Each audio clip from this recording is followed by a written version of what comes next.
Dollar. Dirt and money, no soul. Had to go and get it, ain't no time to kick it. Got a stack and flip for my foes. Dollar. Please tell me you can hear me. Don't turn your back and don't neglect me. Just let me know if you need me. Dollar. Let me watch out for my partners. Keep my money long, get my team strong. Let me run away from my problems. Yo, what's good, original crew, man? We're back. Hey, we're back on the channel. We got an E-Woo for us today. Today, we got cops catch man after dumping chopped up body into a river. Oh. Nah, that's insane. Dude, you've been quiet, bro. You've been quiet, bro. I thought you went back in the house. But with that being said, let's get into it. Let's check it out. Let's see what's about. You ready? Mm-hmm. Well, she just came to the house. She said she found a foot. Your granddaughter did? Yeah, that is real, right? Looks to be that way. A teenager's walk near the water turns into a nightmare when she discovers dismembered human remains. Within days, detectives are led away from the river and straight to a house of horrors. All I remember is hanging up in the water. The following footage has never... Nigga, what? Bro, what are you doing? Saw enough. At this point, we got to start checking ring cameras around here and see...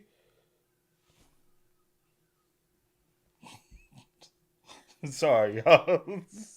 Never been seen before. On September 18th, 2024, officers in Bay City, Michigan are dispatched to a local boat launch after receiving a report of human remains discovered in the water. They arrive to find a man and his granddaughter who tell a disturbing tale. Well, she just came to the house. She said she found a foot. And Your granddaughter did? Yeah. And okay. she said, will you go back over there with me? I said, yeah. I've lived here my whole life. Yeah. I've always wondered like this happens. I hope we don't have too often. What body part did you see first? That one. The foot? Yep. And Okay. then she did a walkthrough, and that's when she found the hand. That is real, right? Looks to be that way. Look at the tissue. I mean, how in the hell does that happen?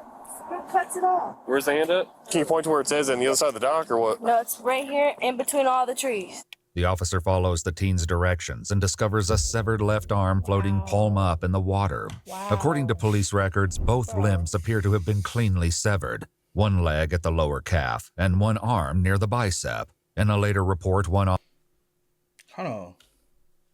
up in the water. According to police records, both limbs appear to have been cleanly severed. One leg at the lower calf. At the lower calf? Mm-hmm. So that's straight through the bone. That's not even at the joints. And then the other right? is... Hold on. I'm trying to... It's the cap, yes. But no, I'm just saying that's straight through bone, not the limb. Because don't they say typically you want to cut at the limbs or the joints? I don't know, child. I don't be looking to all that, seeing how to be cutting up nothing. And one arm near the bicep. This one might be at the joint. Oh. One arm at the bicep, so it could be right here.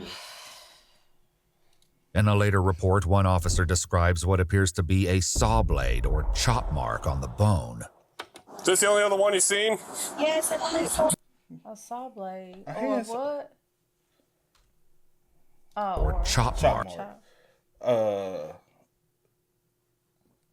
it gotta be a saw. Because it's chopping.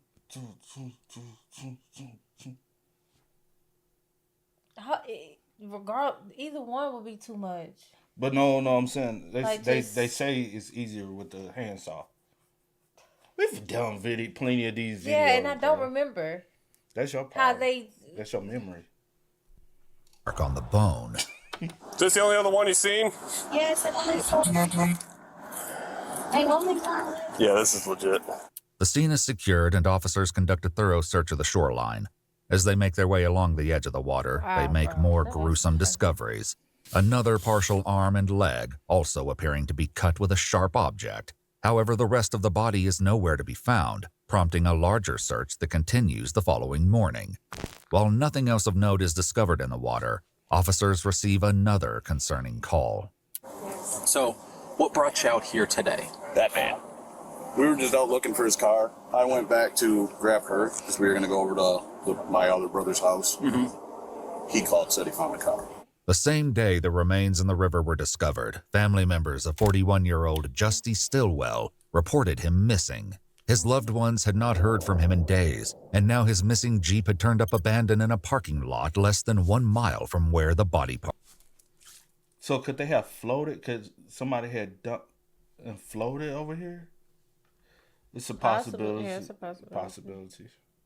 Or they just scattered them. Or, yeah, that's what I'm finna say. Or you park it and then come all the way over here and throw it off this bridge right here.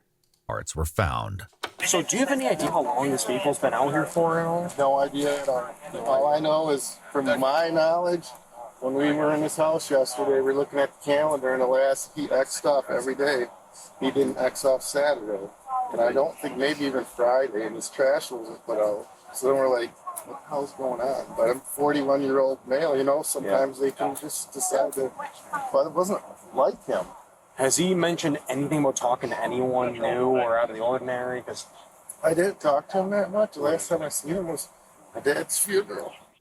According to his brothers, Justy is a man of habit who doesn't have any enemies, making his sudden disappearance all the more concerning. Although no one has officially connected Justy to the remains, everyone at the scene knows what had been found the night before. Yeah, she's all worked up with everything that's going on the other side of the river, too. It's plastered all over Facebook. I know you're not going to give me any information, but I got a pretty damn good idea. It's not complete what we found. Right.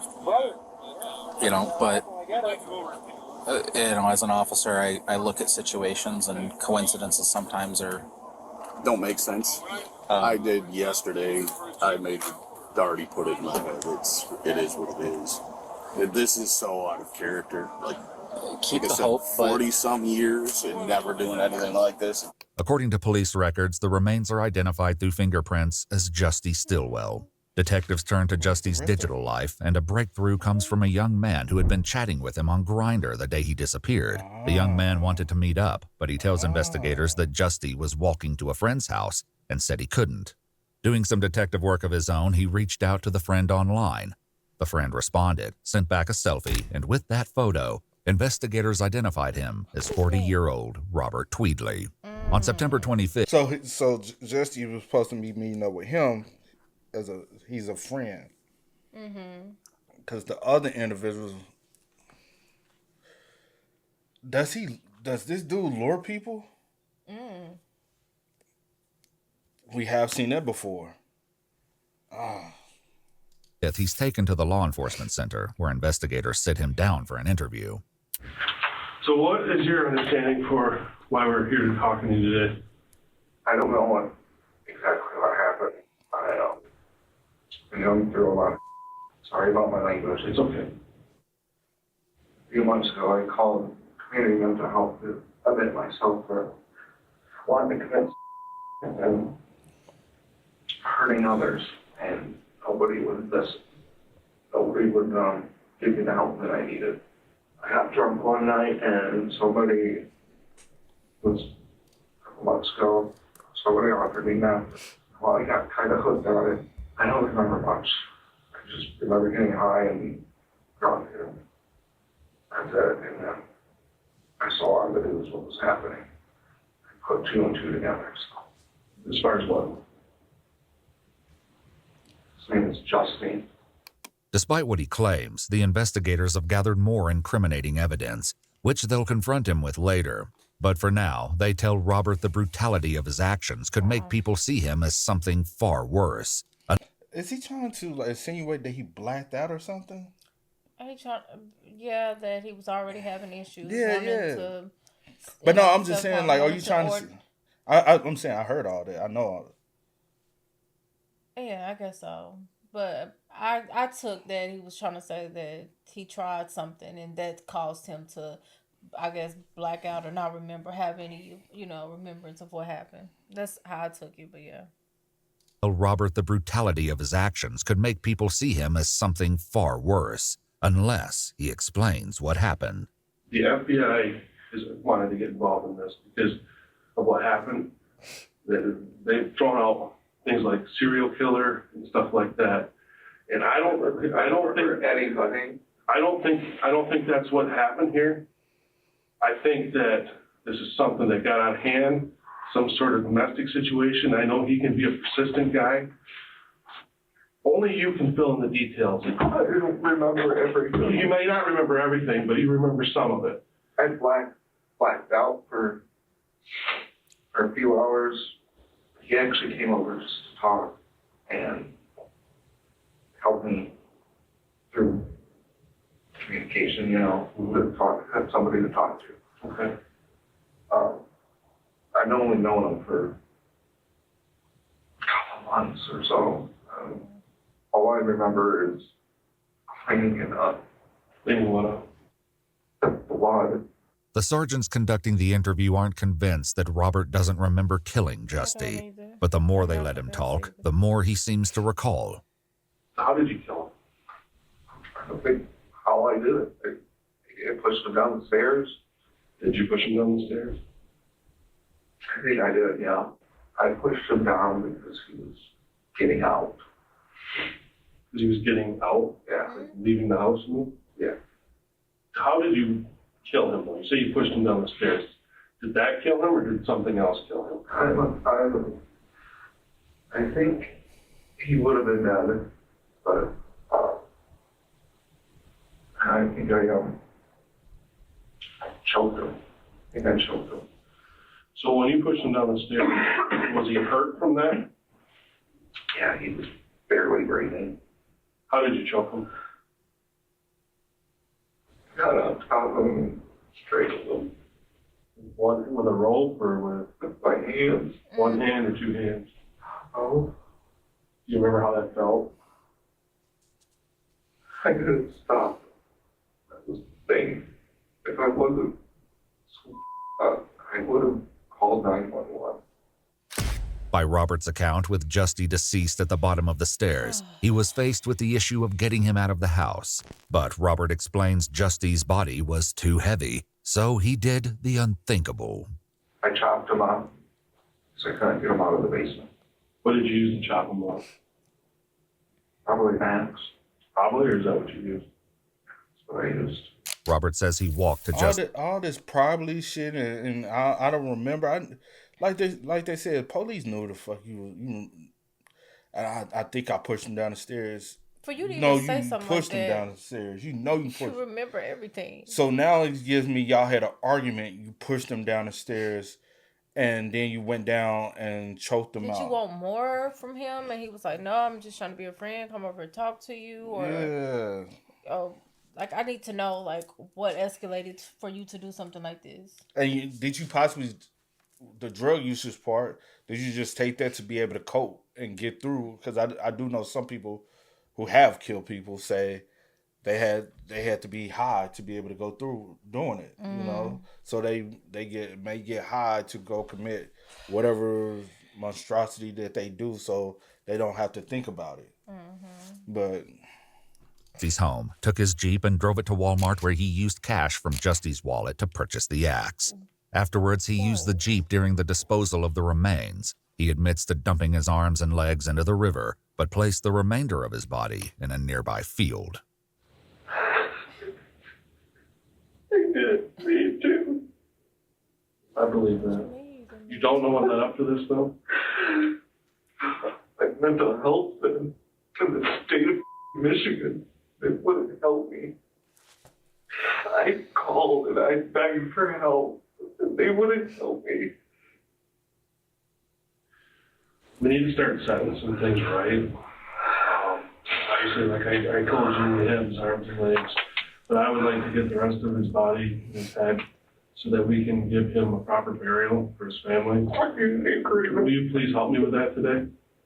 That'll go a long way to show that you are I'll do sorry. whatever it takes because I'm not a monster and I'm not a killer. I wanted to kill myself, not anybody else. I believe that. After disposing of Justy's remains, Robert spent time cleaning up any evidence of his sinister actions, even posting about his cleaning spree on social media. In a chilling Facebook post made the day after Justy was killed, Robert wrote, "I'm so tired I can't sleep at night. I cleaned my house today. I got back on a cleaning kick. Just wish I had the right cleaning supplies, LOL, but hoping to get some sleep tonight. I have a 10-hour shift." does that sound like anybody remorseful? Right? Does that sound like anybody who I was on a cleaning kick. I hope I can get some sleep tonight. I needed some medical help. Why you ain't go seek help? Like, I just did some crazy shit. I can't. I'm so, And then you do that and go on your 10-hour shift. You do that, go on a cleaning spree, Go on, get you a good sleep. Sleep. All of that. You couldn't sleep at it because you was like, shit, I got too much evidence around.